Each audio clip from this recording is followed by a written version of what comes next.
Flood. Here's the intro riff on an E and an A chord. This is an E, the original is an F sharp.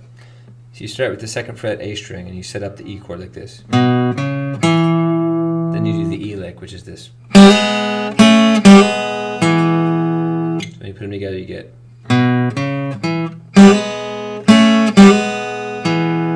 Then you do the A lick, so just shift down to the next string, same setup. But here you're just going to use the open high E string with the B string at the 1st fret and hammer on to 2. Then you just put your ring finger down on the B string, play one note, and then hammer on again. And then finish with A. So that's this. Excuse me.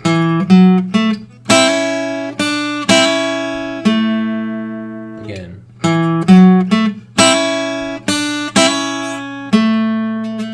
So when you put them both together, you get.